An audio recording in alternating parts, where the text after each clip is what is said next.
Friends, मेरे channel easy way of learning में आपका स्वागत है। आज हम पढ़ेंगे हमारी वर्कशीट नंबर 54 हमारी हिंदी की रचना के आधार पर वाक्य भेद हमें करने हैं। तो बच्चों, जैसा कि आप जानते हैं कि ऐसा सार्थक शब्द समूह जो व्यवस्थित हो और पूरा आशय प्रकट करता हो वाक्य कहलाता है। वाक्य कौन से होते हैं जिसमें हमें पूरा मतलब समझ में आता है। जैसे मातृभूमि की रक्षा के लिए वीर जवानों ने अपने प्राणों का बलिदान दिया। ये क्या है, इसका मतलब हमें समझ में आ रहा है कि मातृभूमि की रक्षा के लिए वीर जवानों ने अपने प्राणों का बलिदान दे दिया। तो ये क्या है, एक समूह सार्थक शब्दों का है जिसे हम वाक्य कहेंगे। अब व्याकरण के नियमों के अनुसार व्यवस्थित है और पूरा आशय प्रकट भी कर रहा है, इसलिए क्या है, वाक्य है। रचना के आधार पर वाक्य के 3 भेद होते हैं: सरल वाक्य, संयुक्त वाक्य और मिश्र वाक्य। सरल वाक्य कौन से होते हैं? जो सिंपल सिंपल होते हैं। जिन वाक्यों में एक मुख्य क्रिया हो उसे सरल वाक्य, साधारण वाक्य कहते हैं। जैसे आज सुहानी धूप खिली हुई है, इसमें एक ही मुख्य क्रिया खिली हुई है। बच्चे बारिश में नहा रहे हैं, इसमें भी एक मुख्य क्रिया नहा रहे हैं। बच्चे हंसा, ये भी क्या है, सरल वाक्य।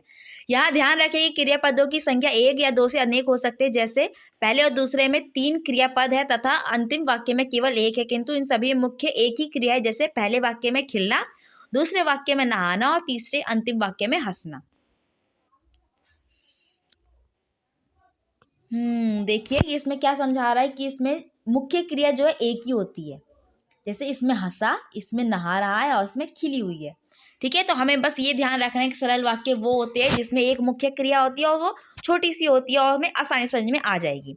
संयुक्त वाक्य क्या होते हैं? जहाँ जिन दो या दो से अधिक उपवाक्य जैसे समुच्चय, बोधक, योजक, अव्यय जैसे और, तथा, एवं, परंतु, इसलिए, किंतु, या, अथवा, नहीं तो, अथवा, अन्यथा वरना शब्द से जुड़े हो वह संयुक्त वाक्य कहलाते हैं। दो जो वाक्यों को जोड़ने के लिए जब हम शब्दों का इस्तेमाल करते हैं तो वो क्या कहलाता है? संयुक्त वाक्य कहलाते हैं। जैसे हम रेलवे स्टेशन में पहुंचे किंतु टिकट नहीं मिली। किंतु वर्ड क्या है? यहाँ पे 2 लाइन को जोड़ रहा है। कौन कौन से? हम रेलवे स्टेशन में पहुंचे और दूसरी टिकट नहीं मिली, इसमें किंतु से मिलाकर दोनों को जोड़ दिया है। तुम पढ़ लो या टीवी देख लो, या तो तुम पढ़ लो या टीवी देख लो। इसमें यह शब्द क्या है? 2 चीजों को जोड़ रहा है, पढ़ लो, टीवी देख लो, 2 ये वाक्य है।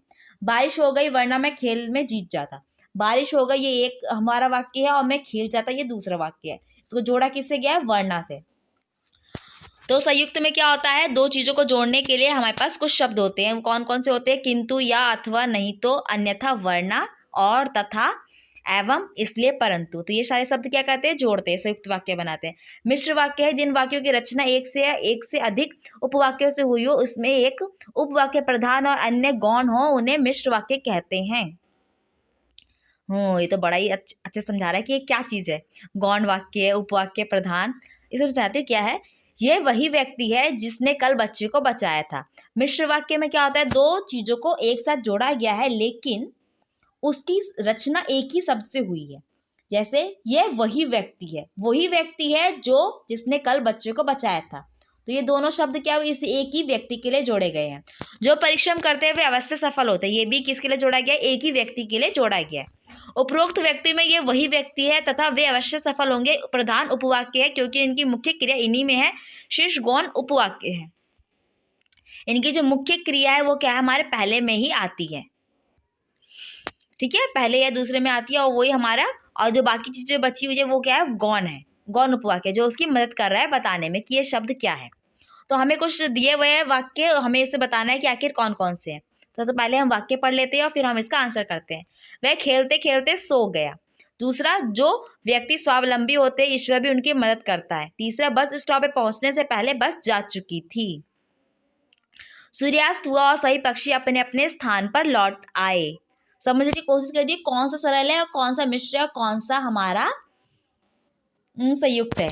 सूर्यास्त हुआ, सभी पक्षी अपने अपने स्थान पर लौट आए। गांधी जी महान थे क्योंकि वे सदा सत्य बोलते थे। वह फल खरीदने बाजार गया। अब तुम सो जाओ क्योंकि रात हो चुकी है। तुम चुप हो जाओ वरना हम तुम्हें बाहर निकाल देंगे। वह गाते विद्यालय जाता है। यदि आप उनसे मिलना चाहते हैं तो आपको प्रतीक्षा करनी पड़ेगी। ठीक है, कुछ समझ में आया कि इसमें कौन कौन से सरल है, कौन से मिश्र है, कौन से युक्त है। चलिए अब हम इसका आंसर से इसके निम्नलिखित वाक्यों के रचना के आधार पर पहचान कर उनके भेदों के नाम लिखिए। पहला, वह खेलते खेलते सो गया, ये सरल वाक्य है हमारा।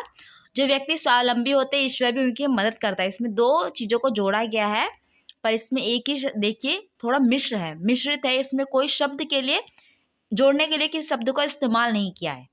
बस स्टॉप पे पहुंचने से पहले ही बस जा चुकी थी, ये थोड़ा सा घुमा फिरा के बस है। बातें कही गई है।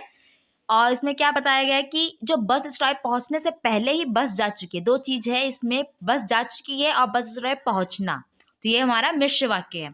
सूर्यास्त हुआ और सभी पक्षी अपने अपने घर को लौट गए, अपने स्थान को लौट गए, ये हमारा संयुक्त वाक्य है और यहाँ पे जोड़ा गया है। गांधी जी महान थे क्योंकि वे सदा सत्य बोलते थे, ये संयुक्त वाक्य है, इसमें हमें क्योंकि जोड़ा गया है। वह फल खरीदने बाजार गए, ये हमारा सरल वाक्य है। अब तुम सो जाओ क्योंकि रात हो चुकी है, ये हमारा संयुक्त वाक्य है, इसमें क्योंकि शब्द जोड़ा गया है। अब तुम चुप हो जाओ वरना हम तुम्हें बाहर निकाल देंगे, ये हमारा संयुक्त है, इसमें वरना जोड़ा गया शब्द। वह गाते गाते विद्यालय जाता है, ये हमारा सरल वाक्य, इसमें कोई भी शब्दों का इस्तेमाल ज्यादा नहीं किया गया, ना ही मिश्र है ना ही संयुक्त है। यदि आप उनसे मिलना चाहते हैं तो आपको प्रतीक्षा करनी पड़ेगी, हमारा मिश्र है। कैसे, जो यहाँ पर मिलना शब्द है, मिलने वाली चीजें हैं और प्रतीक्षा करनी पड़ेगी, दो चीजों को एक साथ जोड़ा गया है, दोनों जो वाक्य है एक दूसरे के साथ संबंधित है, तो हमारा ये मिश्र वाक्य में आता है। ओके फ्रेंड्स, यहाँ पे हमारा वीडियो कंप्लीट होता है। आई होप आपको वीडियो पसंद है, इसे लाइक कीजिए, कमेंट कीजिए, शेयर कीजिए। अभी वीडियोस देखने के लिए चैनल को सब्सक्राइब कीजिए। Thank you.